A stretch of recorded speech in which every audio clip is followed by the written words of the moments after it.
sa grupo at pinakapogi. Palakpakan po natin ang nagbabalik sa serbisyo, Councilor Haris Dalaywan.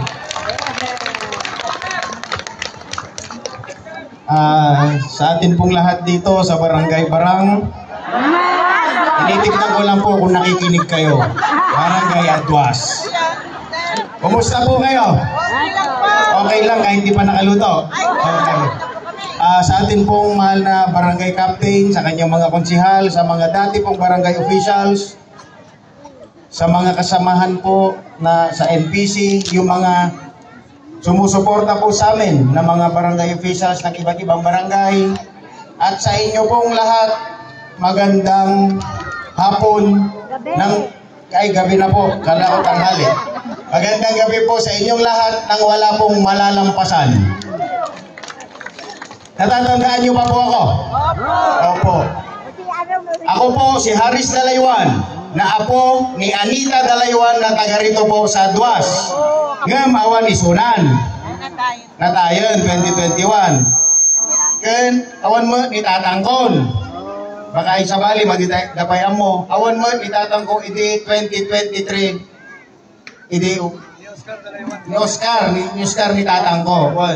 Dito 2023 natay. Pero madiak pa sumaron niya. Talaga nga kuala ubingak pay ng kalbo lang talaga. Dito po sa Barangay Adwas, hindi niyo po ako pinabayaan mula po 2013 na laban ko. Ginawa niyo po akong number 2 noong 2013. Ang number 1 po kasi noon si Tita Evelyn. Evelyn, asawa po ni Tito Romel. Baka nagtataka po kayo, si Romel David po, kapatid din po ng nanay ko. Marami pong katanungan. Siya, pinsan niya yung katunggali namin. Ako naman, auntie ko yung katunggali namin. Pero 2022 pa lang po, sinasabi na namin kung ano po ang hindi magandang nangyayari ni Atty. Charo. Nagsimula na po kami lumaban sa kanila noong 2022 pa. Hanggang ngayon, yung ipinaglalaban po namin, ganun pa rin. So, mabalik po ako sa pamilya namin. Ano po? Si Romel David po, lamang lang ng ilang libo sa akin. Pero tatalunin ko po siya kung papangitan ng laban. Kasi kung pagwapuhan, nanalo siya. Dito po, pasalamat ako sa inyo.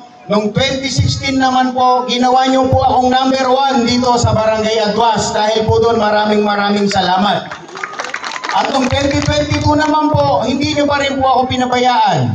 Ginawa nyo po akong number 2. Dalawa lang po kami naglaban, kaya yun po talo. Pero po, ito pong 2025, asahan ko po, nasusuportahan nyo po ako at ang buong team NPC. Ano po, pwede po ba? Pwede! Sa buong team NPC po, nandito na po ang tamang Rojas. Kokorba pa po ba kayo? Nandiyan po, si Mayor Rakat. Ang pamilya po niyan, mula po noon tumutulong. Ang tatay niya, si Tito Bebot. Nakita niyo ba silang may litrato pag tumulong? Wala! Wala po. Kasi ang tulong nila ay may kasamang pagmamahal at galing talaga sa puso. Sila yung sikat. Hindi yung pag tumutulong, doon nagpapapicture, yun po yung pasikat. Tama po ba? Yun po ang sikat. Yung hindi nila sinasabi kung anong ginagawa, pero nalalaman ng tao. Yung tao na po mismo ang nagsasabi sa iba kasi ganito ang tumulong. Hindi yung sila mismo, yung pasikat, para makita ng buong mundo. Ito nga po.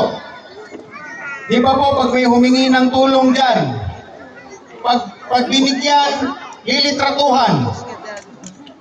Kawawa na nga po yung tao. Humingi ng tulong, lilitratuhan, ipapakita pa sa buong mundo na kawawa siya. Hindi po ba double kill na po yun?